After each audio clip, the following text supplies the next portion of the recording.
Assalamualaikum warahmatullahi wabarakatuh. Selamat datang dan selamat bergabung di madrasah kami MTS Nurul Iman. Sebelum Ibu menyampaikan materi terlebih dahulu di acara Masamah ini atau masa ta'aruf siswa madrasah, alangkah baiknya kita berkenalan terlebih dahulu atau berta'aruf terlebih dahulu ya. Karena ada pepatah tak kenal maka tak sayang.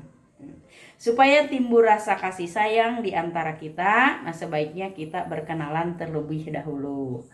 Hai, nama Ibu adalah Ibu Iom, jabatan guru, yaitu yang diberi tugas untuk mengajar materi akidah akhlak di kelas 7, 8, dan 9. Jabatan lainnya yaitu bendahara BOS, kemudian wali kelas 9A ya. Nah, alamat rumah, nah, kalau kalian pengen tahu, yaitu di Jalan Bobojong RT 05 RW 15. Lebih tepatnya yaitu di depan Puskesmas Cipageran. Anak-anakku, mari kita simak yaitu materi yang akan Ibu sampaikan. Nah, dimana sebelum Ibu menyampaikan materi, nah alangkah baiknya kita berdoa terlebih dahulu. Mari kita mulai dengan bacaan Bismillahirrohmanirrohim. Tata krama. Nah, dimana tujuan dari kita mempelajari tata krama ini ya. Setelah selesai mengikuti pembelajaran ini, siswa diharapkan dapat menerapkan tata krama di lingkungan keluarga, di lingkungan sekolah, dan di lingkungan masyarakat. Baiklah, anak-anakku yang tercinta, apakah tata krama itu? Nah, tata krama terdiri dari dua kata, yaitu dari kata tata berarti adat, aturan, norma, atau peraturan. Sedangkan krama berarti sopan santun, kelakuan, atau perbuatan. Nah, selain dari kata-kata tadi, ya, yang dinamakan dengan tata krama, ada juga yang menamakan bahwa tata krama itu adalah etika. Nah, mungkin kalian juga sering mendengarnya ya, dua kata tadi yaitu tata krama atau etika. Nah, jadi tata krama itu adalah kebiasaan. Kebiasaan ini merupakan tata cara yang lahir dalam hubungan antara manusia. Kebiasaan ini muncul karena adanya aksi dan interaksi dalam pergaulan. Baik, anak-anakku yang Ibu cintai, pentingkah tata krama dalam kehidupan sehari-hari? Nah, menurut Ibu itu mungkin menurut Ibu sangat penting sekali. Kenapa?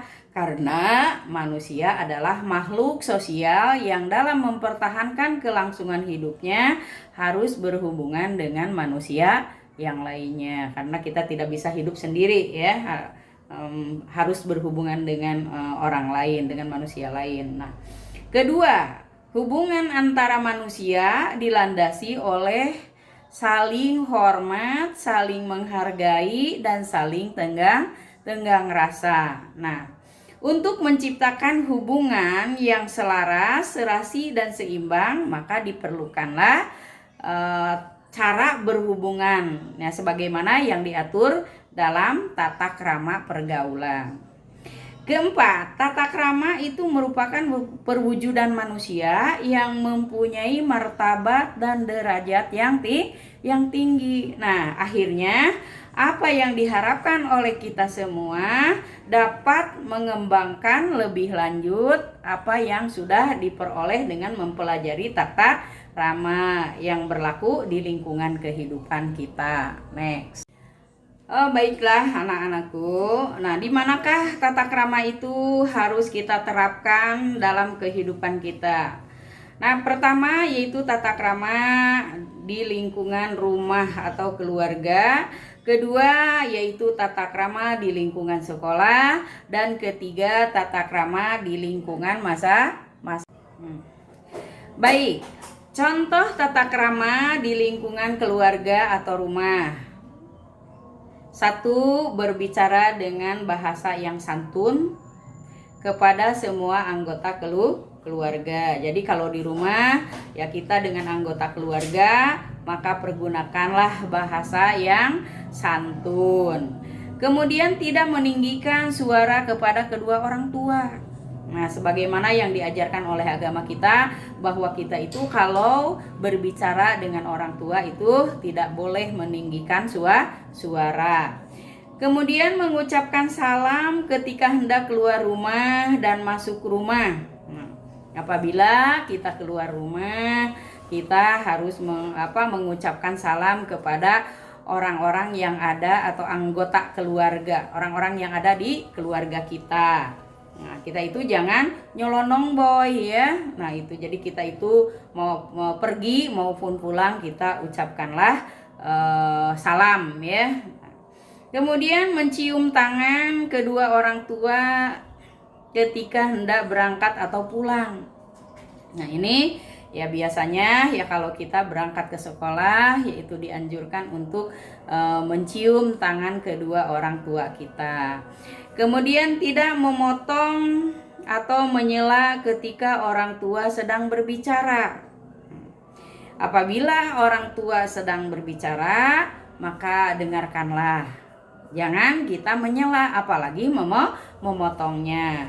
Nah, ini kalau selanjutnya yaitu kalau duduk ya. Nah, duduk kita itu tidak boleh tinggi dari kedua orang tua kita. Selanjutnya yaitu di dalam makan dan minum. Nah, kalau kita makan dan minum bersama orang tua kita, maka dahulukanlah orang tua kita. Jadi kita itu tidak boleh mendahului keduanya. Kemudian duduk berjalan. Nah, ini dalam masalah berjalan juga, yaitu kita tidak boleh mendahului atau membelakangi mereka. Kemudian tidak ribut atau bising di jam-jam istirahat anggota keluarga. Karena ya kalian maklum ya kalau orang tua kita itu sudah kerja di luaran ya. Nah, pulang membawa badan yang lelah. Nah, itu untuk mencari nafkah buat keluarganya. Dia itu orang tua kita itu butuh istirahat. Maka tolonglah kalian paham, kalian jangan bising apalagi ribut. Nah, selanjutnya yaitu tidak membantah omongan orang tua dengan bahasa yang kasar. Jadi kita dengarkanlah, atau kalau dinasehati orang tua kita itu kita harus mendengarkan nasihat orang tua kita. Nah, dengan seksama, dengarkan dengan seksama, perhatikan, kemudian tidak menunjukkan sikap acuh, apalagi pelengas-pelengos ya kalau dinasehati oleh orang tua kita. Nah, itu mungkin tata krama yang Ibu contohkan tadi ya, itu mungkin sesuai dengan ajaran agama kita, yaitu agama Islam ya. Kesemuanya ada di dalam ajaran agama Islam kita. Kedua adalah contoh tata krama di lingkungan sekolah. Nah, kalian sebagai calon siswa MTS Nurul Iman. Nah, sekarang nanti ya kalau kalian sudah masuk dan kita bisa bertemu kembali, nah di mana kita harus menerapkan tata krama yang berada di sekolah MTS Nurul Iman. Pertama yaitu menyapa guru ketika berpapasan. Kan karena kita walaupun keadaan pandemi ya, nah kita itu suka datang ke sekolah sekali-kali. Nah, apabila kita berpapasan dengan guru, nah kita sapalah ya mereka dengan mengucapkan salam atau assalamualaikum Waalaikumsalam. Kemudian tidak terlambat datang ke sekolah. Nah, apabila di sekolah kita itu kan ada aturannya ya, bahwa masuk di MTS Nurul Iman itu yaitu jam 7. Ya, kita berusaha ya untuk datang sebelum jam 7. Diperkirakan lah supaya kita tidak kesiangan atau tidak datang terlambat. Kemudian pulang sekolah tepat pada waktunya. Nah, apabila kita sudah pulang dari sekolah, jangan markir-markir, pulanglah ke rumah secepatnya. Kemudian berpakaian dengan sopan dan rapi saat di sekolah. Nah, saat kita berada di sekolah juga, yaitu kita itu harus berpakaian sopan dan rapi. Nah, di sekolah kita itu ada tata kramanya, ada aturannya. Ya, peraturan yang diterapkan di Madrasah Nurul Iman. Nah, mungkin ini lebih jelasnya ya nanti akan dijelaskan lagi yaitu oleh nanti pemateri tentang tata krama MTS Nurul Iman ya. Karena di sini ya yang namanya siswa, nah tentu saja pakaiannya itu harus sopan dan rapi. Nah, itu. Kemudian selanjutnya yaitu senantiasa menjaga kebersihan diri. Kenapa ini harus kita itu harus menjaga kebersihan diri? Ini sangat penting sekali. Karena kita itu banyak bergaul yaitu dengan orang banyak di sekolah kita itu. Kita tidak sendirian. Tidak hanya satu kelas ya, tapi dengan teman-teman yang lainnya, dengan kakak kelas atau adik kelas, dengan guru. Nah, kita itu yaitu badan kita itu harus bersih supaya tidak dijauhi orang. Nah, kalau badan kita bau, nah mungkin orang-orang itu akan menyingkir dari kita ya. Kemudian selanjutnya yaitu menghormati guru ketika berada di dalam maupun di luar sekolah. Nah, hormat kepada guru itu tidak hanya kita lakukan atau menerapkan yaitu hanya di luar sekolah, di dalam sekolah saja. Nah, tetapi di sini di dalam maupun di luar kita harus tetap hormat ya kepada guru kita. Selanjutnya yaitu mengikuti peraturan yang berlaku di sekolah kita. Nah, karena sebentar lagi ya bukan sebentar lagi ya, sekarang kalian sudah menjadi siswa MTS Nurul Iman. Nah, di mana kalian itu harus juga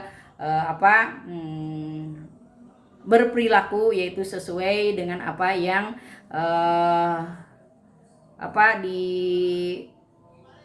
diatur atau di dalam peraturan sekolah kita itu, yaitu kita itu harus mengikutinya, tidak boleh membantah.